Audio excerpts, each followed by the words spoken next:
오늘 말씀을 함께 나누도록 하겠습니다. 아이들이 커가면 부모의 마음은 분주해집니다.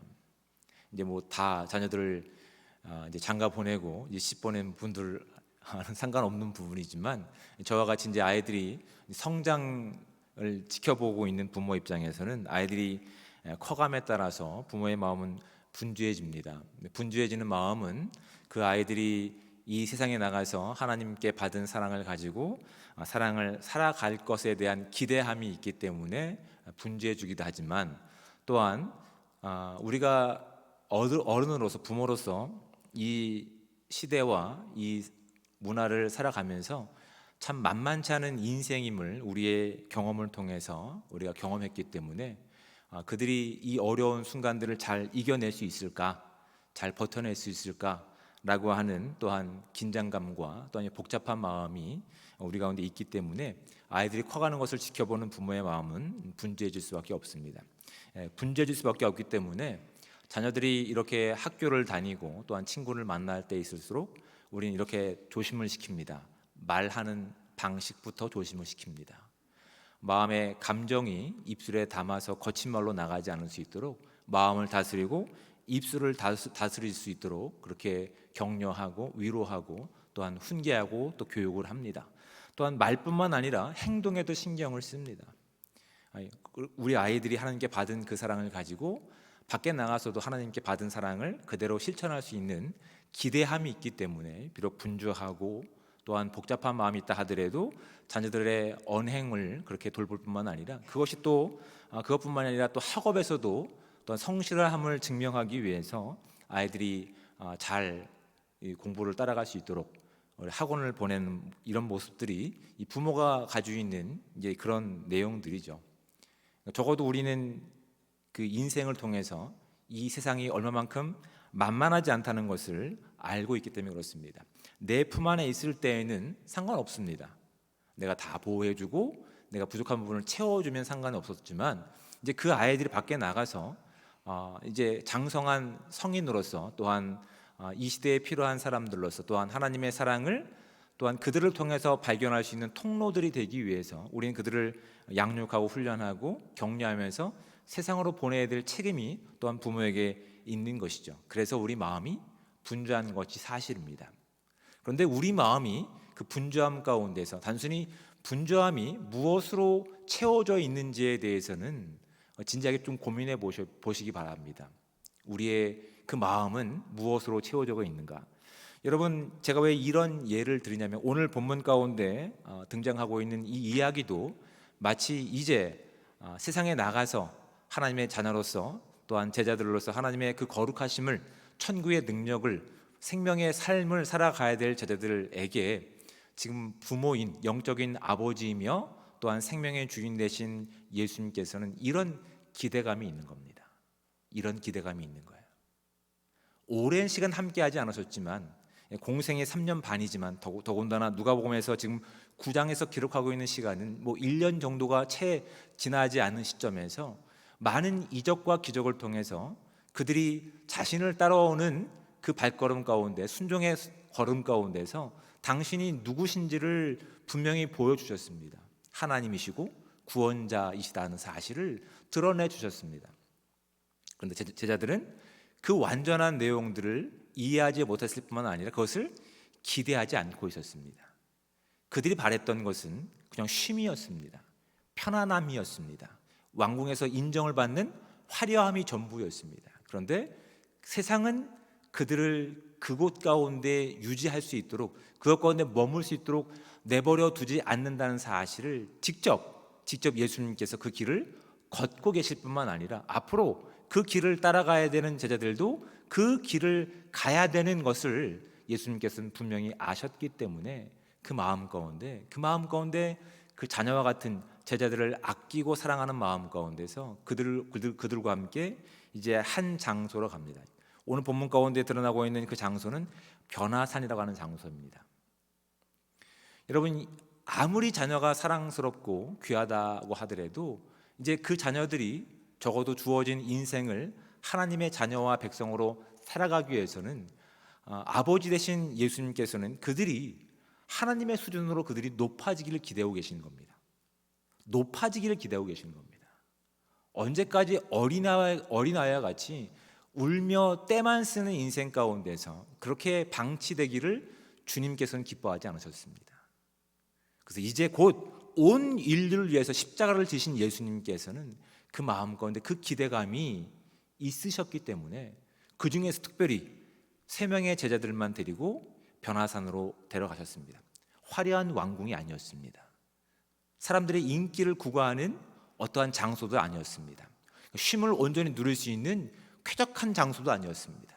그 장소는 오직 하나님이 하나님이시며 또한 우리의 모든 구원자이심을 고백할 수 있는 자만이, 그것이 가장 소중한 시간이며 관계인 것을 아는 사람만이 찾는 것이 가장 삶의 우선순위임을 알기에 예수님께서는 자신의 삶을 통해서 제자들이 그것을 보고 깨닫고 알기를 기대하고 계신 겁니다.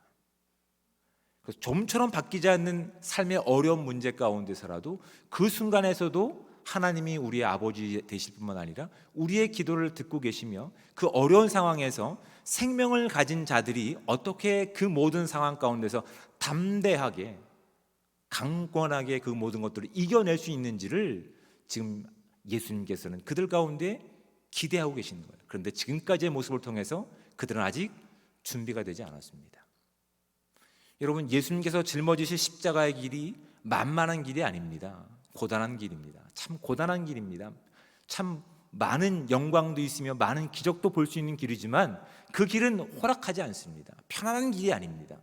제자들이 지금 예수님과 함께하는 이 길 가운데, 이 십자가의 그 여행 가운데서, 여정 가운데서 그들은 지금 지치고 지칠 때라고 있는 겁니다. 예수님께서는 가장 소중한 시간, 가장 중요한 시간, 하나님께 모든 것을 맡길 수 있는 아주 편안한 자신의 개인적인 시간마저도 하나님이 하나님 되심을 인정하고 하나님께서 기뻐하시는 뜻에 순종하고자, 그 순종하는 모습을 보이고자 제자들을 데리고 올라가신 변화산이었지만, 제자들은 그 험한 시간 가운데서, 만만치 않은 일정 가운데서 고단함 가운데 쓰러질 수밖에 없는 겁니다. 쓰러질 수밖에 없는 겁니다.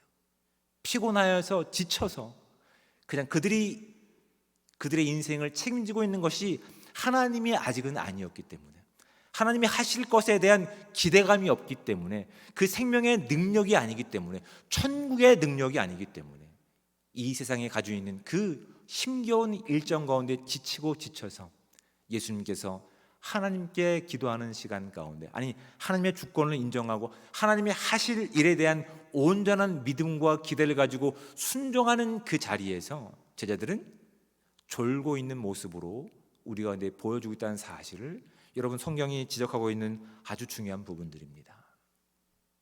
여러분, 예수님께서 그 많은 일 가운데서 어느 한순간도 하나님이 하나님 되심을 증명하지 않은 시간이 없습니다. 모든 이적의 순간 가운데 예수님은 하나님이 하나님 되신 뿐만 아니라 하나님이 기뻐하시는 일을 하고 있다라고 가르치시고 그 이적이 목적하는 것이 무엇인지를 다 알게 하셨습니다. 그 모든 순간 가운데 함께 하신 예수님이셨습니다. 고난받는 시간에도 늘 하나님의 말씀을 앞세우고 하나님의 하실 일에 대한 기대를 가지고 믿음으로 순종하신 분이 예수 그리스도셨습니다. 그리고 이제 조금 쉴만한 시간이었습니다. 좀 쉬셔도 됩니다. 그런데 예수님께서는 그 쉼의 시간마저도 어떤 시간으로 채우고 계십니까? 하나님이 하실 일에 대한 기대감을 가지고 기도하는 시간으로 채우고 계십니다. 여러분, 예수 그리스도가 하나님이시며 우리의 생명의 구원자 되심을 우린 믿음으로 고백하고 따르고 지금까지 예배하는 저와 여러분들의 인생입니다. 그렇다면 우리가 하나님을 하나님 되심과 우리의 구원자 되심을 우리는 언제 인정하고 있는지를 한번 살펴보시기 바랍니다. 우리가 언제 예수 그리스도의 이름을 부르고 있습니까? 예배하는 시간, 아니면 우리가 힘겨운 시간 가운데서, 우리가 고통 가운데 지치고 쓰러지는 시간 가운데서 우리의 유일한 구원자가 하나님이시기에 우린 그 이름을 부르며 우리의 구원을 요청할 때가 있습니다. 그렇다면 예수님처럼 좀 쉼이 필요한 시간, 아니 철저하게 개인적인 시간으로 시간을 보낼 수 있는 시간 가운데, 아니 하나님이 기억하지도 않으실 시간이죠. 누구에게도 공개되지 않는 나의 비밀스러운 시간, 나의 개인적인 시간 가운데 저와 여러분들은 지금 무엇으로 채우고 계신지를 생각해 보셔야 됩니다. 입술로는 하나님이 나의 하나님이시며 구원자이시며 창조주십니다라고 고백하고 있지만 어느새 어느 누구에도 공개되지 않은 나의 개인적인 시간 가운데, 아니 내가 익숙한 내 삶의 영역 가운데서 그냥 하나님 없이도 나의 노력과 열정으로 잘 살아온 그 순간 가운데서 우리는 하나님의 하나님 되심을 가지고 성실함을 살고 계십니까? 정직함을 살고 계십니까? 하나님의 순전함을 살고 계십니까? 우리가 찾고 있는 자리는 영광의 자리입니까? 사람들이 많이 인정해주는 그 화려한 자리입니까? 아니면 편안하고 안락한 자리입니까? 하나님이시지만, 구원자이시지만 그 구원의 내용이, 그 구원의 방식이 십자가를 통해서 이루어질 것을 아셨던 예수님께서는 이제 그 영광의 길을 본인뿐만 아니라 그 길을 걷기로 작정한 제자들과 또한 오늘 살고 있는 저와 여러분 가운데서 그 능력을 살아내는 그 영광스러운 기회를 주시기 위해서 때로는 우리를 변화산으로 데려가시는 분이 우리 하나님 되십니다. 왜냐하면 그 마음 가운데 기대함이 있는 거예요. 그 마음 가운데 기대감으로 채워져 있는 거예요. 아직은 그 길이 무엇인지 알지 못해서 눈에 보이는 어려운 순간 때문에 쉽게 지치고 낭망하고 고단하여 잠들 수밖에 없는 그들 가운데서 진짜 하나님이시며 구원자이신 예수님께서 당신이 누구신지를 그들 눈앞에 보이시기 위해서 그들을 변화산으로 데려가시는 분이 우리 예수 그리스도이십니다. 지금 예수님께서는 그들을 데리고 변화산으로 데려가신 거예요. 그리고 하나님의 하나님 되심을 인정하고 그렇게 그 순간마저도 하나님과 대화하며 하나님과 친밀한 교제를 나누며 하나님의 뜻이 무엇인지를 구하는 시간을 통해서 더 친밀한 시간으로 나가기를 원하셨지만 삶에 지쳐서 고단해서 지치고 좌절하고 잠들어 버린 인생이 그들의 제자들의 모습이 사실은 우리의 모습과 다르지 않다는 것을 말씀을 통해 우리는 발견하게 됩니다. 예수님께서는 그들을 채우고 있었던 그들의 방향성과 또한 인생의 무거운 짐이 아니라 이제는 하나님에 대한 진정한 믿음을 가지고 기대가 그들 가운데 충만하게 채워지고 그 기대를 가지고 하나님이 이루실 내일을 꿈꾸기를 지금 기대하고 계시는 거예요. 주님께서는 변화산에서 어떤 모습으로 되셨는지 29절 말씀을 보시겠습니다. 기도하실 때에 용모가 변화되고 그 옷이 휘어져 강체가 나더라라고 되어 있습니다. 이 원어적으로 보면 이게 능동형으로 되어 있습니다. 동사가 능동형으로 되어 있습니다. 그러니까 누가 변화시킨 것이 아니라 예수님께서 기도하시는 하나님의 뜻 가운데 믿음을 가지고 기대를 가지고 순종하는 그 순간 가운데 하나님이신 예수님은 당신이 어떤 존재인지가 스스로 증명하는 시간인 거예요. 스스로 밝아져서 자신이 어떤 존재인지를 증명하는 시간 가운데 그렇게 드러나는 것들이에요. 그런데 그때 30절 말씀을 보시죠. 문득 두 사람이 예수와 함께 말하니 이는 모세와 엘리야라라고 되어 있습니다. 예수님이 누구신지를 스스로 증명하는 시간 가운데 하나님은 누구를 함께 보내십니까? 모세와 엘리야를 보내십니다. 다른 수없이 많은 구약의 예언자와 또한 인물들이 있지만 특별히 성경에서는 모세와 엘리야를 지금 스스로 증명하는 그 시간 가운데 예수님께 보냈다라고 성경은 이야기하고 있습니다. 모세와 엘리야가 어떤 특별함이 있기에 어떤 의미가 있기 때문에 예수님께 찾아왔는지를 우리는 살펴보셔야 됩니다. 많은 예언자들이 있지만 모세와 엘리야는 특별히 유대인들 가운데는 참 의미 있는 인물들입니다. 왜냐하면 그들은 하나님을 직접 대했을 뿐만 아니라 그들의 죽음 역시도 하나님께서 직접 그들을 간섭하신 인생이었습니다. 모세는 하나님께서 데려가셨고 또 엘리야는 회오리 바람을 통해서 하나님께서 직접 그의 삶을 거두어 가셨습니다. 참 특별하죠. 이스라엘 백성으로서는 참 기대할 만하고 그들을 상징할 만한, 그들이 어떠한 존재인지 어떠한 민족인지를 증명할 만한 인물이었습니다. 그런데 정말 이들이 변화산 가운데 찾아온 것은 그런 이유 때문만은 아닙니다. 더 특별한 이유가 있는 겁니다. 모세라고 하는 인물을 좀 살펴볼까요?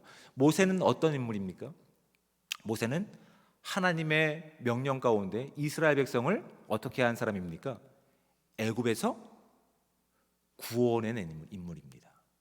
구출해낸 인물입니다.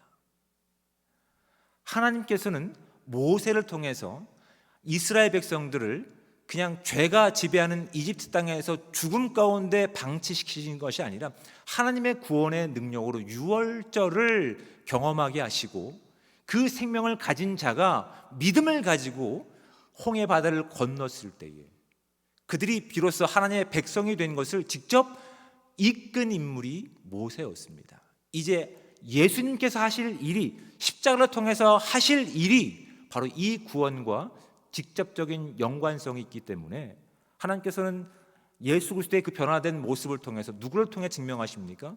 모세를 통해서 하나님이시며 하나님이 이루실 구원에 대한 기대를 그들 스스로가 하기를 꿈꾸고 계시는 겁니다. 엘리야는 어떤 인물입니까? 많은 선지자 중에 이제 미가서를 보면 이렇게 기록하고 있습니다. 말라기서 4장 5절과 6절 말씀을 보면 이렇게 기록하고 있습니다. 보라, 여호와의 크고 두려운 날이 이르기 전에 내가 선지자 엘리야를 너희에게 보내리니 그가 아버지의 마음을 자녀에게로 돌이키게 하고 자녀들의 마음을 그들의 아버지에게로 돌이키게 하리라. 돌이키지 아니하면 두렵건대 내가 와서 저주로 그 땅을 칠까 하노라 하시니라. 아멘. 지금 엘리야는 이 메시지를 통해서 무엇을 예고하신 겁니까? 종말론적인 해석을 통해서 이제 심판 또한 메시아에 대한 분명한 예언을 지금 이 엘리야 선지자를 통해서 하셨다는 것이 말라기의 선지자에서 확증이 되었고 이제 실물로 오신 예수님을 통해서 이루실 것에 대한 내용들이 담겨 있는 것이 구약의 율법의 내용들입니다. 이 내용들을 통해서 적어도 예수님께서 구약에 예언되었던 그 하나님이시며 그 기름 부은 자일 뿐만 아니라 하나님께서 하시고자 하는 그 두려운 날, 심판의 날 가운데 너희들을 구원할 약속의 성취자로서의 그 메시아가 바로 예수 그리스도라는 사실을 증명하기 위해서 이제 모세와 엘리야를 통해서 그렇게 예수님이 누구신지를 제자들의 마음 가운데 충만하게 채워지기를 꿈꾸고 계신 거라고. 아직까지 그들의 마음 가운데는 다른 것들로 채워져 있거든요. 마치 우리의 인생처럼 우리의 필요한 부분에서는 하나님으로 인정합니다. 하나님을 부르고 찾고 있습니다. 정작 우리의 나머지 더 많은 시간 가운데서는 우리는 하나님에 대해서 하나님으로 인정하고 있지 않습니다. 나의 주님으로 인정하고 있지 않습니다. 나의 하나님으로 인정하고 있지 않습니다. 잊혀지는 이름일 뿐입니다. 하나님께서는 예수 그리스도를 이 땅에 보내신 목적이 단순히 한순간의 구원으로 끝나는 것이 아니라 그 생명을 살아가는 존재들로서 죽음이 아무 가치 없는 것으로 바꾸시는 그 십자가의 능력을 통해서 모든 순간 예수님을 하나님으로 믿고 의지하고 따라가기를 지금 꿈꾸고 기대하고 계시는 겁니다. 우리가 가지고 있었던 옛 속성 가운데 죄가 지배하는 그 능력과 가운데 움츠러드는 인생이 아니라 이제는 생명을 소유하는 자들로서 비록 우리 앞에 주어진 현실이 막막하고 우리 앞에 놓여있던 그 문제들이 쉽게 사라지지 않는다 할지라도 우리 앞에 앞서가셨던 예수님은 어떻게 하셨다고요? 죽음으로 끝날 수밖에 없는 그 모든 저주와 절망 가운데서 생명의 능력으로 바꾸신 하나님이심을 믿고 순종하기를 지금 꿈꾸고 기대하고 계시는 거라고요. 여러분, 죽음이 끝이 아닙니다. 우리가 만나고 있는 이 어려움들, 좀처럼 변하지 않는 문제와 관계 때문에, 어려움 때문에 상실하고 낭망해서 우리 마음을 가득 채고 있는 것이 불신이며 불안이며 염려일 텐데 그 마음 가운데서 정말 구원자로 오신 예수님께, 구약의 모든 예언의 성취자로 오신 예수님께서는 어떤 기대로 나가기로 기뻐하고 계십니까? 죽음의 멈춤이 아닙니다. 죽음 이후의 부활과 그 생명의 능력을, 그 믿음의 바탕을 둔 우리의 삶을 지금 꿈꾸고 기대하고 계시다고요. 주님은 단순히 우리가 어려운 순간에서만 우리의 구원자가 되실 뿐만 아니라 우리의 전 호흡하는 시간 가운데서 우리 하나님이심을 고백하고 믿고 그 믿음 가운데 오늘을 살아갈 수 있는 저와 여러분들 되시기를 주님으로 축복을 드립니다. 여러분, 주님께서는 우리의 모든 시간을 통해서, 아니 우리가 오히려 주님을 만날 수 있는 이 변화산과 같은 예배 자리를 통해서 여기서 우리가 분명한 믿음을 가지고 주님이 나의 정말 주인이십니다, 나의 유일한 구원자십니다라는 믿음을 가지고 좀처럼 바뀌지 않는 세상에 나가서 그 하나님을 믿는 하나님의 백성과 자녀들로 살기를 지금 기대하고 계시다고요. 마치 죽음으로 끝날 수밖에 없는 이 암담한 현실 가운데서 우리 주님은 이 죽음마저 생명으로 바꾸신 하나님이시기에 하나님이 하실 일에 대한 기대를 가지고 우리의 삶이 채워지기를 꿈꾸고 계시는 겁니다. 그 믿음을 가지고 순종하며 나가기를 지금 기대하고 계시다고요. 당장 우리 가운데 주어진 만족이나 영광이나 편안함이 아니라 다시 오실, 이제 곧 다시 오실 하나님의 약속으로 채워지는 시간 가운데 믿음의 당당함을 걸어내고 믿음의 당당하게 예배자로 서기를 주님께서 꿈꾸고 계시다고요.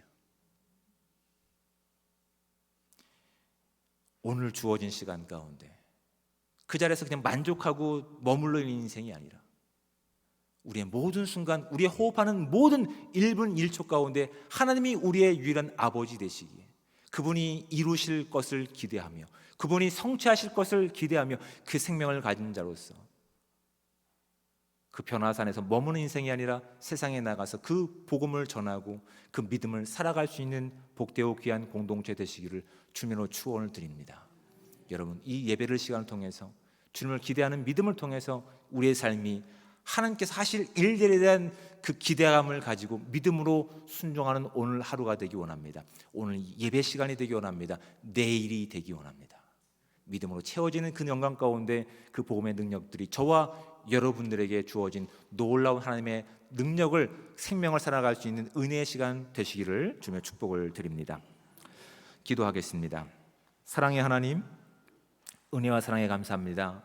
우리가 아직 죄인 되었을 때 주님께서 우리를 사랑하셔서 하나님의 거룩한 자녀 삼아 주시며 그 십자가의 능력과 부활의 능력을 살아갈 수 있는 아름다운 공동체로 불러주신 하나님의 놀라운 은혜에 감사와 찬양을 드립니다. 하지만 우리의 믿음이 없음이 하나님의 길을 걸어가는 이 순간 가운데 그 십자가의 능력을 살아갈 수 있는 특권 가운데 오늘 주어진 잠깐의 영광과 고단함으로 인해서 하나님의 하나님 되심을 인정하지 못한 모습으로 살아갈 때가 많았음을 고백합니다. 하나님, 우리의 연약한 믿음을 주님 불쌍히 여겨주셔서 오늘 주신 말씀을 가지고 다시 한번 주님이 이뤄내실, 곧 오실 주님의 능력을 살아갈 수 있는 아름다운 공동체 될 수 있게 도와주셔서 오늘 주어진 이 고난의 길이라 하더라도 주님 바꾸신 그 생명을 살아갈 수 있는 아름다운 이 예배를 통해서, 헌신을 통해서, 믿음을 통해서 하나님의 약속으로 기대로 채워질 수 있는 오늘 하루의 시간들이 될 수 있도록 주여 함께하여 주시옵소서. 그것을 가지고 드리는 이 예배가 되기 원합니다. 그것을 가지고 찬양하는 우리의 기도와 찬양이 되기 원합니다. 그것을 가지고 살아낼 수 있는 내일의 기대가 우리 가운데 온전히 이루어질 수 있도록 주님 함께하여 주시옵소서. 모든 것을 감사드리며 사랑이 많으신 예수 그리스도의 이름으로 기도드립니다. 아멘.